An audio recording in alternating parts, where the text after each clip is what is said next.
My sister took all 108 desserts I made for her baby shower, removed my name from the display, and then told me there was no seat for me among the 44 guests. When I asked where she expected me to go, she pointed through the window and said, "Try that dirty pub across the street."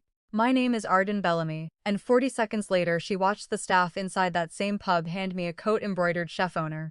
Before lunch service even began, I had 17 missed calls, and by the next afternoon, the perfect life she had used to look down on me was already collapsing. Chapter 1. The life they never bothered to see. The brass lantern sat on Foundry Row like it had survived every version of Atlanta that tried to replace it. The bricks were dark from more than a century of rain, the windows were slightly uneven, and the wooden floor complained whenever anyone crossed the dining room too quickly. I lived 14 steps above the kitchen in an apartment barely large enough for a bed, a desk, and the cast-iron skillet my father had carried through most of his working life. My name is Arden Bellamy. I was 39 years old, and 16 people depended on me to make payroll, settle arguments, approve menus, and notice when the walk-in refrigerator made a sound it had not made the day before. On Friday and Saturday nights, we served between 64 and 68 guests. In the kitchen, everyone called me Chef Arden. Vendors asked for my approval before changing an order. Jonah Mercer, my general manager, did not add a private event to the calendar without checking with me. Nadia Reyes, my executive sous chef, could control a grill station better than most chefs I had met in Chicago. At my mother's house, I was still the daughter who helped at a bar. For years I called the difference privacy. The truth was that I had learned what my family did with anything they did not understand. They reduced it until it fit the version of me they preferred, and I was not ready to let them do that to the restaurant. My father, Theodore Bellamy, was the first person who taught me that feeding someone was not the same as serving beneath them.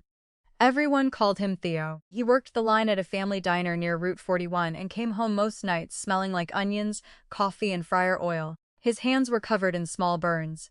He had no television appearances, no investors, and no restaurant with his name above the door. He still treated every plate as if it mattered to the person receiving it. He used to say, "Nobody leaves my table hungry." He meant more than food.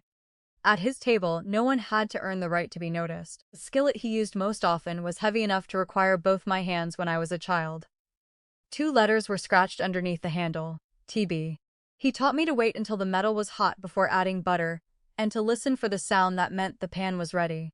Theo died on October 18, 2010. He was 52. I was 24 and my younger sister Livia was 16. He collapsed during a lunch shift. By the time someone reached my mother, the paramedics had already stopped trying. After the funeral, Celeste began removing him from the house. His work shoes disappeared first. Then his aprons, his knives, and the notebook where he had written recipes in cramped handwriting. She filled black trash bags without asking whether Livia or I wanted anything. Found the skillet at the bottom of a garbage can behind the garage. There was rainwater inside it, and a coffee filter stuck to the surface. I took it out, washed it in the laundry sink, and carried it upstairs beneath my coat. I did not confront my mother. At the time, I thought I was protecting her grief. Later I understood that I was also learning a pattern. If something reminded Celeste of poverty, service work, or the years when she had depended on Theo's diner wages, she treated it like something shameful. She could not stand the smell of fryer oil. She hated aprons. If someone snapped their fingers at a server, her face changed before she forced it back into place. I did not know why yet. 3 months after Theo died, I moved to Chicago with 2 suitcases, $700, and the skillet wrapped in a towel. My first restaurant job was washing dishes. On double shifts, I sometimes slept in the employee changing room because I could not afford a cab home after the train slowed down. One winter, I had to choose between replacing my split work shoes and paying the full rent on my studio apartment. I paid the rent and wrapped duct tape around the shoes. A chef once threw a plate back toward me because I had oversalted the sauce. It did not hit me, it shattered beside my station. I cleaned it up, made the sauce again, and learned never to trust seasoning I had not tasted myself. Over 7 years, I moved from dish to prep, from prep to pantry, and eventually onto the line. I learned that competence was usually built when nobody was watching. Most of the work that changed me happened before anyone considered applauding. The skillet followed me through 3 apartments. In July 2018, I returned to Atlanta. I told everyone it was because I had been offered a better job. That was partly true. The other truth was that my father was buried in Georgia, and I had grown tired of living as if the place I came from no longer existed. Marek Zielinski hired me to run the kitchen at the Brass Lantern. He was a retired Polish-American chef with silver hair, a damaged left knee, and no patience for false modesty. During my second week, he watched me reorganize a disastrous Saturday service without raising my voice. Afterward, he told me I needed to stop acting grateful for permission to do work I was already qualified to lead. 2 years later, on August 1, 2020, I bought the restaurant business from him through Bellamy Table LLC. I used my savings, an SBA loan, and a small seller note that I finished paying before 2025. Merrick kept ownership of the building. I owned the business, the name, the recipes, the equipment, and the goodwill we had rebuilt. Nadia joined the kitchen not long after I took over. She was 34 by 2025, technically brilliant and calmer than almost anyone during a rush. Her only weakness was that when a decision felt large enough, she still looked toward me before making it. Jonah was 43 and managed the dining room with the expression of a man who had already seen every possible form of customer entitlement. He protected the staff, guarded the reservations, and knew exactly when a guest needed attention and when they needed a firm no. They knew who I was before knowing me became useful. On May 4, 2024, the Brass Lantern received a 1-star distinction from a major dining guide. Nadia cried. Jonah pretended he had something in his eye. Merrick opened a bottle of wine he claimed he had been saving for a funeral or a miracle. The articles called me Chef Arden. I declined photographs, and most of the coverage never used my last name. Bellamy Table LLC appeared on the business records, not my face. That evening, I drove to my mother's house in Marietta with a copy of the announcement in my bag. Before I reached the door, I heard Celeste speaking to her friend Judith Crane in the sunroom. My mother said I was still helping at that old bar on Foundry Row. She said I had never learned how to choose a stable life. Judith answered that at least Livia had married well. I stood outside with the paper in my hand until the porch light came on. Then I returned to my car. The next morning I hung the framed announcement beside the dish station instead of in the dining room.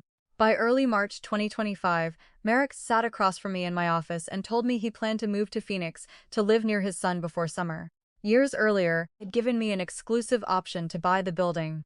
He intended to activate it by written notice on April 14th, which would give me 21 days to purchase the property for $1.38 million. Aurelian Hospitality Group already operated Vellum across the street. They wanted both sides of Foundry Row and had offered Marek 22% more than my option price.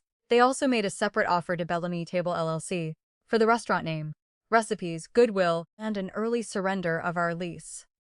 I refused before Miles Carver finished explaining how they could preserve the authentic character while replacing nearly everyone who had created it once the option was activated. I would have until May 5th to close. On March 9th, Mother invited me to dinner. Livia announced that the baby was a girl and that her shower would be held at Vellum on April 13. She was 31, married to Nolan Kessler, and had spent years being presented as proof that Celeste had raised at least one daughter correctly. Nolan talked about his logistics startup NorthArc, as if every sentence belonged in an investor presentation. He mentioned expansion, Charlotte, and growth without naming a single number. Before dessert, Celeste told me, Vellum allowed an outside dessert vendor with the proper licensing. She wanted me to make 108 mini pastries for 44 guests. She did not ask whether I was available.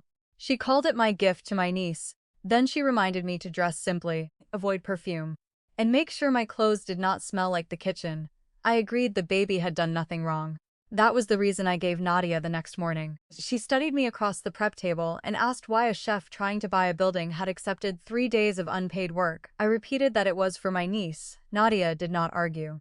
She only looked at me long enough to make it clear that she knew I was still hoping my mother would save me a chair. That evening, Celeste sent a message saying the planner needed the final menu by morning. She ended it by reminding me that this was Livia's day. I stood alone in my office with Theo's skillet in my hands. Every weekend I built a table large enough for 66 strangers. I still did not know whether my own family intended to leave one seat for me. Chapter 2. The cost of being useful. The next morning, I sent the proposed dessert menu to Vellum before 7. By 8:15, Tessa Lang, their senior event manager, had replied with a vendor packet thick enough to make the pastries feel like a federal project. Vellum belonged to Aurelian Hospitality Group, the same company trying to buy Merrick's building. It was their newest flagship property on Foundry Row, all glass, pale stone, and polished brass. The private dining room faced the Brass Lantern directly, as if the two restaurants had been placed across the street to argue about what Atlanta was becoming. I provided our commercial kitchen license, certificate of insurance, ingredient lists, allergen disclosures, and delivery schedule. Jonah reviewed the indemnification language before I signed anything, Tessa called that afternoon. The room has a hard cap of 44 guests, she said. That number includes every seated attendee. That's fine. We also need the final guest list from your sister. I almost asked whether my name was on it. Instead, I said, Livia will handle the seating. I assumed a woman would not ask her sister to produce 108 pastries and then forget to save her a chair. That assumption lasted longer than it should have. I met Evelyn Park when I delivered the first tasting samples through Vellum's service entrance. She was their 32-year-old sous chef, with her hair pulled into a knot so tight it seemed capable of surviving a hurricane. She looked at the label on my container and at me. You're Chef Arden. I glanced toward the event office. Just Arden today. Evelyn lowered her voice. I attended your fermentation workshop last fall. Our team studied your winter menu after the guide announcement. Please don't mention that to the shower guests. Stared at me for a moment. Your family doesn't know. They know I work across the street. That wasn't what I asked. No, I said. They don't know. Evelyn nodded slowly and slid the samples into the walk-in. I won't say anything. People in my industry knew exactly who I was. My family lived 30 minutes away and had never asked the right question. 2 weeks before the shower, Livia invited me to a registry brunch at the apartment she shared with Nolan in Midtown. The rent was $4,850 a month. A number I knew because Nolan had once announced it, while explaining how much more efficient renting was than owning. The apartment looked like a catalog spread. Cream-colored furniture, gold-framed mirrors, a marble dining table no one appeared to eat at. A discreet rental company tag was still attached beneath one of the chairs. Their registry included a stroller that cost more than my first car, an imported crib, a bottle warmer with Wi-Fi, and a set of gold-trimmed storage baskets that looked too expensive to hold diapers. Nolan walked through the room telling everyone how blessed they were. When I helped carry gifts from the garage, a folded notice slid from beneath the passenger seat of his SUV. The monthly lease payment was $1,180. 3 payments were overdue. Nolan snatched the paper before I finished reading it. Accounting error. Your car has an accounting department? He smiled without warmth. North Arc handles the lease. The office coded something wrong. Livia stood close enough to hear every word. She looked at the notice, then at Nolan. She did not ask him a single question. Later, while Celeste and 2 of her friends debated stroller colors, Livia followed me into the kitchen. How do you know when a business actually has enough money for payroll? I turned toward her. Why? I'm curious. You look at cash flow, not projected revenue. You protect payroll reserves. You don't spend money because someone says it will arrive next month. She rubbed one hand over her stomach. Nolan handles all that. Do you have access to the accounts? She opened the refrigerator and stared inside as if the answer might be behind the bottled water. I said I was curious. Then she asked whether ivory napkins would photograph better than champagne ones. I let her change the subject, but I remembered the question. A few days later, I brought 3 pastry samples to Celeste's house for her book club to approve. Judith Crane sat in the sunroom with 5 other women, wearing pearls and discussing the garden tour as if the future of Marietta depended on hydrangeas. Celeste introduced me by saying, Arden helps run a little bar downtown. I set coffee beside the samples. Judith lifted her cup, snapped her fingers twice, and pointed toward the pot. My mother's face went completely white. The expression disappeared almost immediately. Arden, she said, Judith needs more coffee. I looked at Celeste before picking up the pot. There was fear in her face, not embarrassment. I did not understand it, but I knew I had seen something she never intended to show. While my family debated pastry fillings, Aurelian increased the pressure on Merrick. Miles Carver offered him 22% more than the price in my purchase option. He also sent Bellamy Table LLC a separate proposal to buy the Brass Lanterns trademark, business assets, recipes, goodwill, and the early surrender of our lease. He described the offer over lunch. We would preserve the restaurant's authentic character. Would you preserve the employees? We would assess staffing needs. So no. He leaned back. You've built something valuable, Arden. There's no shame in being paid for it. There's no shame in refusing to sell it either. I left before dessert. Merrick wanted to honor my option, but his son in Phoenix kept reminding him that Aurelian's money could secure the rest of his retirement. I did not blame his son for worrying. I blamed the clock. Dana Whitcomb, at Peachtree Community Bank, laid out the numbers without softening them. The building cost $1.38 million. I had $365,000 in savings and retained earnings. The bank could potentially lend just over $1 million and add a renovation line of $160,000, but only if the appraisal, debt service coverage ratio, and revenue forecast all held. The television feature could strengthen the forecast, Dana said. It won't create a loan by itself. My second option was seller financing from Merrick. I could put down $330,000, and he would carry the remaining $1.05 million at 6.25%, amortized over 10 years with a balloon after 5. It would save the building. It would also drain nearly everything I had spent 14 years building. The patio would wait. Nadia's pastry counter would wait. A second location would disappear from the conversation for at least 2 years. Then Merrick Cole called from Hidden Kitchens of the New South. She wanted to film a full service on May 3rd. She wanted the skillet, Theo's story, the staff, and my full name. Jonah had also heard that the dining guide was quietly reevaluating several Atlanta restaurants. No one knew when an inspector might come. One night could affect our visibility, our renovation financing, and our star. I began giving Nadia more control of service. During one trial night, a rack of lamb fell behind schedule and threw 4 tables out of rhythm. Nadia looked toward me. "What do you want me to do? What do you want to do?" "Arden, the tickets are yours." She froze for half a second, then delayed one course, moved a fish table ahead, and sent Jonah to reset expectations in the dining room. She recovered the service without my help. Afterward, she said, "I'm not ready to do that with cameras in the room." No one feels ready the first time people really depend on them. She looked unconvinced, but she did not argue. When I reviewed the final dessert paperwork for Vellum, I noticed the credit line was blank. I called Tessa. The signage should list the brass lantern. There was a pause. The client requested desserts by Vellum for visual consistency. Which client? The approval came from Livia's email. I stared through my office window at Vellum's glass facade. My sister had not forgotten to credit me. She had deliberately removed the name of my restaurant. I still told myself there might be an explanation. On April 12th, Nadia and I spent the night producing 108 mini pastries. I also used Theo's skillet to make 1 peach hand pie for the baby. We placed it in an old tin with a photograph of my father standing outside the diner. Beneath it, I added a card telling my niece that her grandfather believed no one should leave a table feeling as if they had never belonged there. The next morning, Evelyn accepted the pastries at Vellum's service entrance and checked the temperature logs. Tessa stood nearby, looking toward the lobby every few seconds. Before I could change for the shower, she handed me the final seating chart. "Arden, I think you should see this before the guests arrive." There were 44 names. Mine was not one of them. I held the list in one hand and my niece's gift in the other, then walked toward the room where my family had displayed every pastry I had made. Chapter 3. Seekins. The private dining room looked like a magazine spread, designed to prove that nothing ordinary had ever happened inside it. White orchids rose from narrow glass vases. A harpist played near the windows. 44 cream-colored chairs surrounded tables dressed in linen so pale that the gold-rimmed plates appeared to float. My pastries occupied the center of the room. They had been arranged on 3 silver tiers beneath a printed sign that read "Desserts by Vellum." For a moment, that sign hurt more than the seating chart. My name had not only been removed from a chair, it had been removed from the work itself. Livia stood beside the gift table, with one hand resting under her stomach. She wore a pale blue dress and held a virgin mimosas and a champagne flute. Celeste was adjusting a ribbon on one of the centerpieces, while Judith Crane spoke to 2 women from the garden committee.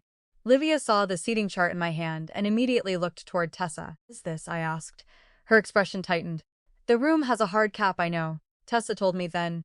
"You understand. I understand there are 44 names here and mine isn't one of them." A few conversations nearby began to quiet. Livia glanced around as if I were the one creating the scene. We had to prioritize people who are actually part of our close circle. I looked toward the pastry display. "I made every dessert in this room. That was your gift." I completed the vendor paperwork. Spent 3 days on the order. I brought a separate gift for the baby. And I appreciate that. Her tone was soft enough to sound reasonable to anyone who had not heard the words. "Making the pastries doesn't automatically make you a guest." Celeste stepped closer. "Arden, please don't do this today." I pointed toward the sign. "Why does that say Desserts by Vellum?" Livia exhaled. "The planner wanted the room to look consistent. The approval came from your email. It's branding, Arden. Nobody wants a rustic pub logo in the middle of this setup." The brass lantern did not have a rustic pub logo. It had a simple brass lantern printed above the name. Livia knew that. She had never seen it because she had never visited. "You wanted my food," I said. You wanted my commercial license, my insurance, and 3 days of my labor. You just didn't want anyone to know where any of it came from. You're making this sound ugly. It is ugly. Judith had stopped talking. The harpist continued playing, but half the room was watching us now. Livia lowered her voice. Not everything has to become a statement about your life. I asked whether I had a chair. You don't. The words landed with surprising cleanliness. No apology. No misunderstanding. No planner taking responsibility, just a decision. I looked at Celeste. Did you know? Her eyes moved toward the guests. The number was limited. That wasn't my question. She pressed her lips together. Maybe you'd be more comfortable somewhere less formal. Livia gave a small laugh and pointed through the glass. Try that dirty pub across the street. A woman near the window looked down at her plate. Celeste did not correct her. She only said, "Don't make today about you." I held the tin containing Theo's peach hand pie against my ribs. The photograph and card were beneath it, meant for a child who had not yet inherited any of this. I could have opened the email from Tessa and read Livia's instructions aloud. I could have told Judith that the woman she had snapped her fingers at in Celeste's sunroom owned the restaurant her friends had been trying to reserve for months. Instead, I walked to the gift table and placed the tin between a monogram blanket and a box containing an imported bottle warmer. Fine, I said. I'll try the pub across the street. No one stopped me. A few guests avoided my eyes. One woman picked up a pastry before I had reached the door. That was when I understood that silence could be its own kind of participation. People did not have to laugh while someone was being pushed out. Sometimes they only had to remain seated and keep eating what she had made. The distance between Vellum and the brass lantern was 40 seconds if the light favored you. I waited at the curb while a delivery van passed. Through Vellum's windows I could still see the orchids, the harpist, and my sister standing inside the life she wanted everyone to believe was real. I did not spend those 40 seconds planning revenge. I spent them deciding I would never again ask whether there was room for me. Jonah looked up when I entered the brass lantern. Morning, chef. Nadia came around the pass carrying the clean chef coat Merritt's production assistant wanted me to wear for the upcoming camera test. You're early, she said. Then she saw my face. What happened? Apparently I'm not part of the close circle. Nadia looked through the front window toward Vellum. They took the pastries? All 108. And didn't seat you? No. Her jaw tightened. Put the coat on, Nadia, put it on. She held it open for me. The embroidery over the chest read Arden Bellamy, chef, owner. I slipped my arms into the sleeves. Across the street, Evelyn had come out of Vellum's service corridor. She looked toward our window and saw me buttoning the coat. Tessa joined her a moment later. Evelyn said something I could not hear. Tessa turned toward the private dining room. Inside Vellum, Judith was already holding up her phone. She must have searched quickly, because within seconds she was reading from an article about Chef Arden and the brass lantern's one-star distinction. The women around her began turning toward the windows. Livia followed their gaze. Her eyes moved from my coat to Jonah handing me the reservation book, then to Nadia waiting for my decision at the pass. She looked at the framed article near the bar. The virgin mimosa slipped from her hand and hit the table. Celeste stood completely still. From where I was, I could see the moment she understood that the old brick pub she had dismissed for years was not where I worked because I had failed to find something better. It was mine. My phone started vibrating before I finished buttoning the coat. Celeste called first, then Livia, then Celeste again. By the time the first lunch ticket came through, I had 17 missed calls. I turned the phone face down. 2 covers at 12, Jonah said. Nadia checked the line. Ready when you are, chef. I looked once through the window. Livia was still staring back. I did not wave. I called the first ticket. The line moved exactly as it always had. Pans struck heat, knives worked against cutting boards. Jonah opened the doors, and Nadia answered every call. Nothing became more real because my family was finally watching. The only thing that changed was that I stopped measuring it through their refusal to see me. After service, Jonah leaned against the bar and asked whether he should block every Bellamy and Kessler number from the reservation system. Nadia said, better idea. Let them book.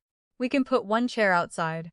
I almost laughed. For a few seconds, I imagined Celeste and Livia standing on the sidewalk, while guests passed them through the same door they had once treated as beneath them. I even typed a message inviting them to dinner. Then I deleted it. I'm not turning this place into her seating chart, I said. Nadia folded her arms. They deserve something. They already got it. What? The truth. The next afternoon, Celeste and Livia arrived together. Livia wore sunglasses despite the cloudy weather. Celeste entered as if she expected the dining room to apologize for knowing more about me than she did. Neither of them said they were sorry. Celeste looked around at the framed reviews and full reservation board. Why didn't you tell us? I stared at her. That's what you came to ask. Livia removed her sunglasses. We were blindsided. You removed my name from the room. That is not the same thing. It was not an accident. She shifted her weight. We can talk about that later. I was thinking the sip and see could be here. Something smaller. Family only. You could probably give us a family rate. Jonah, standing behind the host desk, did not move, but I saw his expression change. There is no family rate, I said. Livia blinked. We're your family. There is no free private event. There are no more unpaid orders, and neither of you gets to use my restaurant to repair what happened across the street. Celeste lowered her voice. It was a mistake on a seating chart. No, it was a decision. I did not argue further. That evening, Lisa sent me the complete event file. Livia had approved all 44 names. She had personally requested that mine be removed. She had instructed the planner to label the pastries as vellums. At the bottom of one email, she had written that I could drop off the desserts and leave. I saved the file. Not because I planned to expose her, because I never wanted anyone to persuade me that I had imagined what happened. The following afternoon, Vellum tried to charge the remaining $9,320 for the shower. Nolan's company card was declined. Less than an hour later, a tow truck arrived outside the Midtown apartment and repossessed the SUV with the $1,180 monthly lease. Livia called Nolan 6 times. He did not answer. Celeste stood on the sidewalk while 2 neighbors watched the vehicle disappear. That night, my sister sent me one message. Don't tell Mom. Something is wrong with Nolan. I read it beneath the email, proving she had deliberately erased me from her table. Livia had not reached for me when she thought I was beneath her. She reached for me when the life she had built above me began to collapse. Chapter 4. What the table was built to Heidi did not answer immediately. By the time I called Livia the next morning, Nolan's company card had been declined, the SUV was gone, and the leasing office had left 2 messages about unpaid rent. Livia spoke quietly, as if lowering her voice could keep the numbers from becoming real. Northark is having a temporary cash problem. Is that what Nolan told you? He said an investor delayed a transfer. Do you have access to the company accounts? No, the joint accounts. Some of them. Which ones? There was a long pause. I don't know. That was the first honest answer she had given me. Over the next 3 days, the life Nolan had presented so confidently began coming apart in documents. Northark Logistics had lost its largest investor near the end of 2024. The company had been administratively dissolved in February after failing to maintain required filings and fees. Nolan had continued using business credit cards and short-term loans as if the company were still growing. The Midtown apartment was 2 months behind, a total of $9,700. The property manager had issued a formal notice for non-payment and demanded that the balance be cured or the unit surrendered according to the lease. The remaining balance at Vellum had not been paid. Livia had no clear idea how much money remained anywhere. When she called again, she sounded angry, but not only at Nolan. I didn't know. You knew something. I knew payments were late sometimes.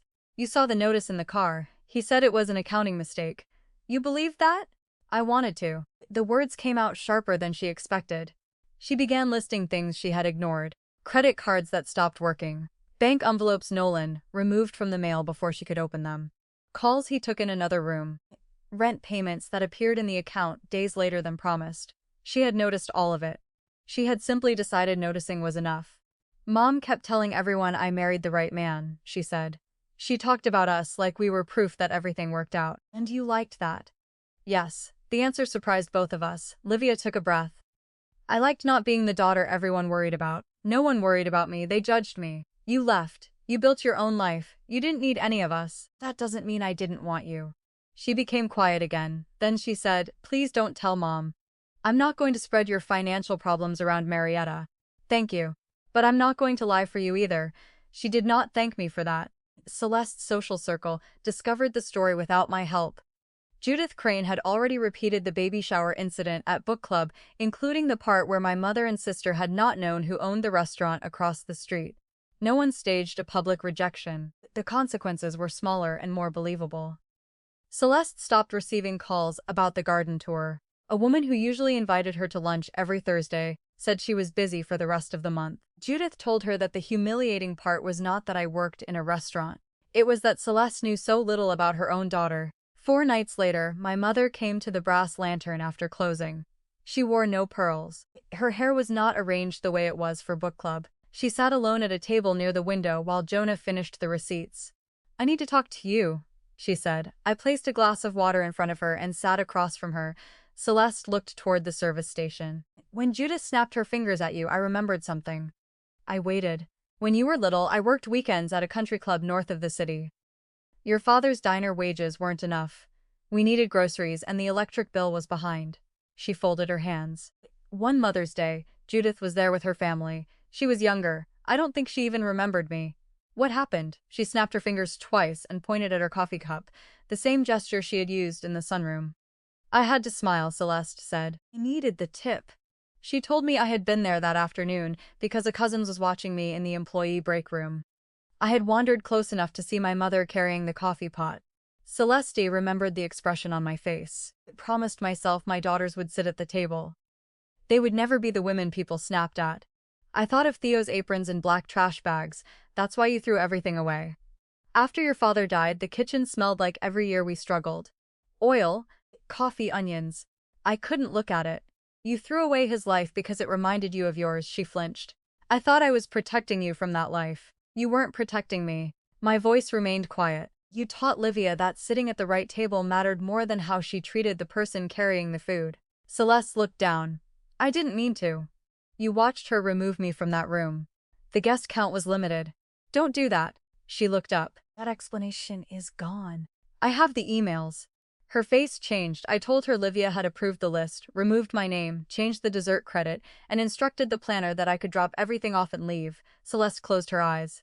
"You knew I wasn't invited," I said. "Maybe you didn't write the email, but you stood beside her." I was trying to keep the day calm. "You kept it calm for the people who still had chairs." She had no answer.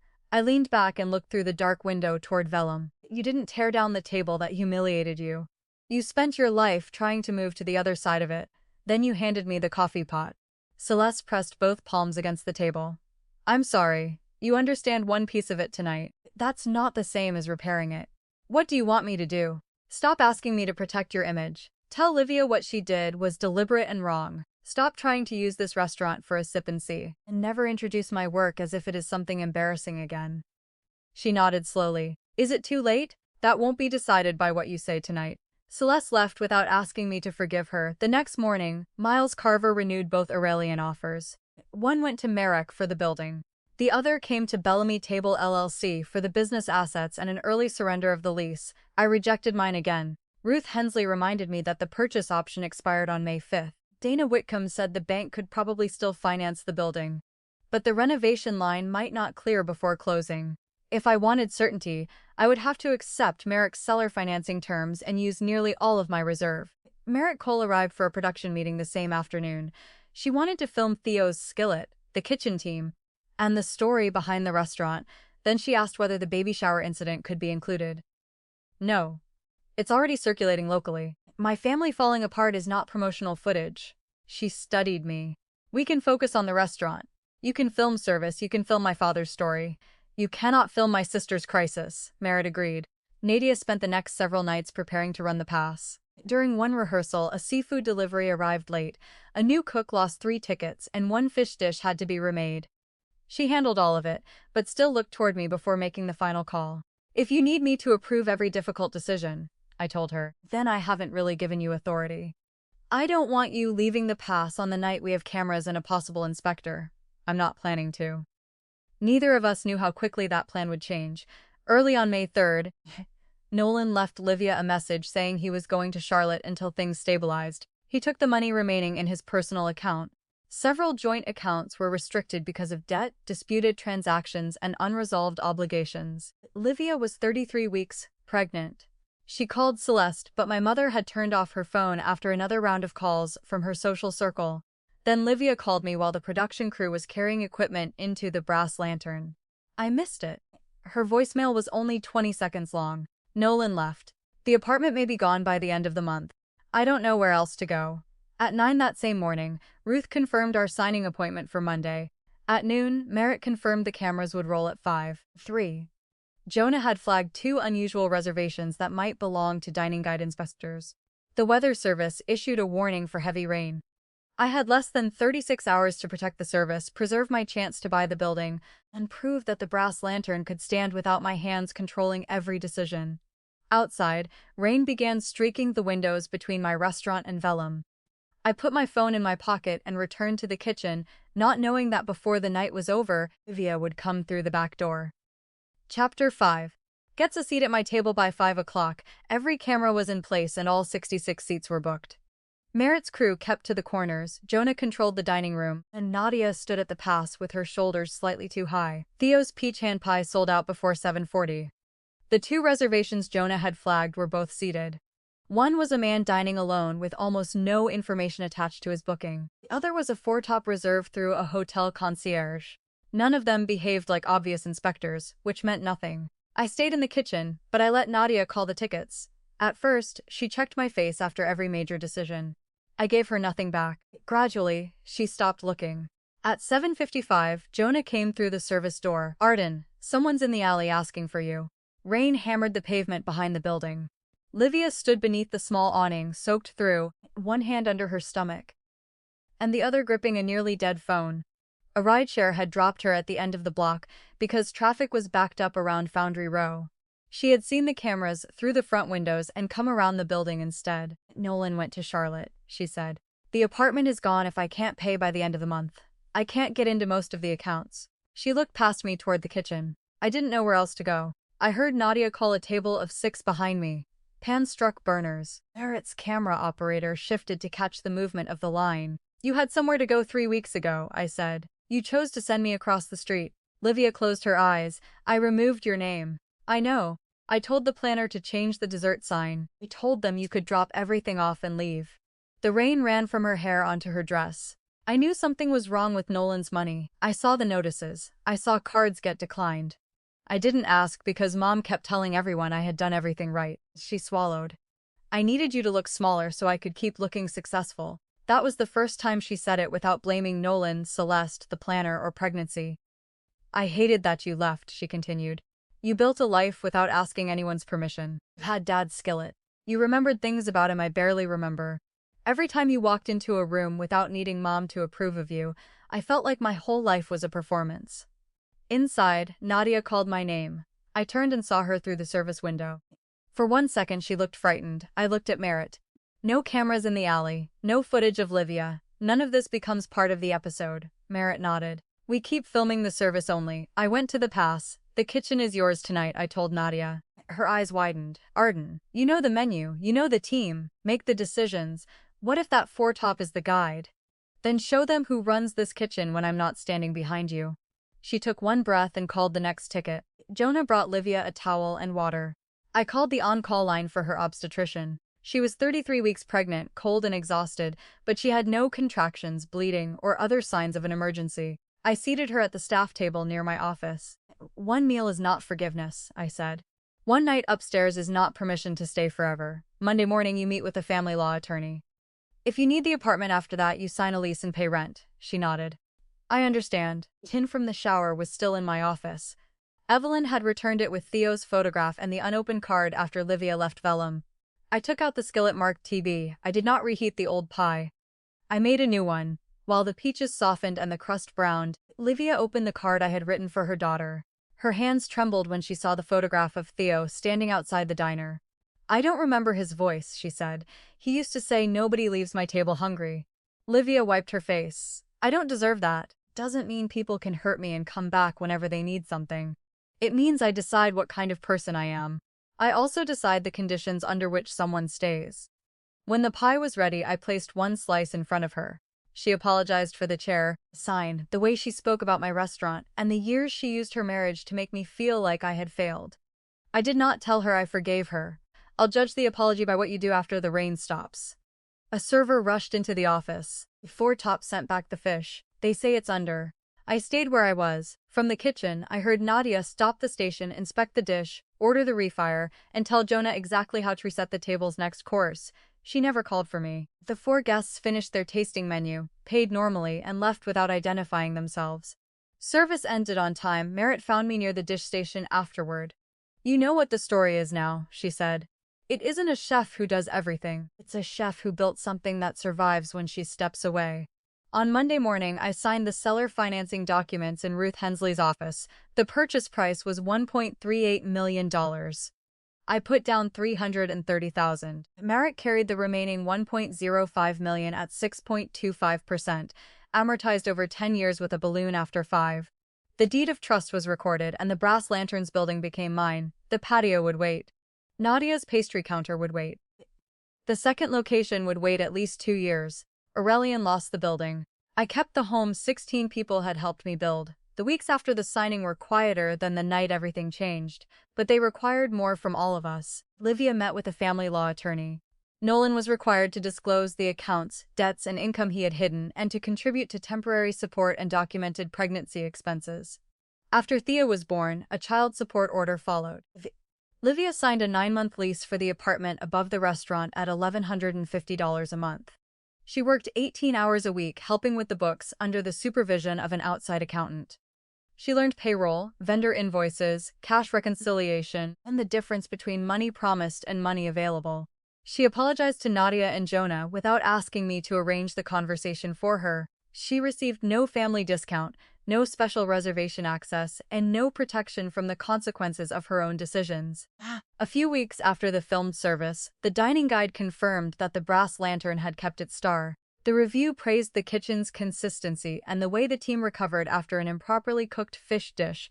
The foretop had been the inspection table. It promoted Nadia to chef de cuisine. Merritt kept her word. The episode focused on Theo the Skillet, Foundry Row, and the team that could hold the restaurant together even when I stepped away. Livia never appeared.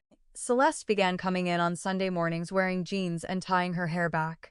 She learned to roll dough and clean a station before leaving it. During the second week, she tried to rearrange the host stand. Jonah calmly told her the dining room was his responsibility and sent her back to the kitchen. I did not rescue her from the embarrassment. She returned the following Sunday. After 6 weeks, Celeste apologized for introducing my work as something small, and for standing beside Livia at the shower, and for turning her own shame into something her daughters had been forced to carry. I did not tell her everything was healed.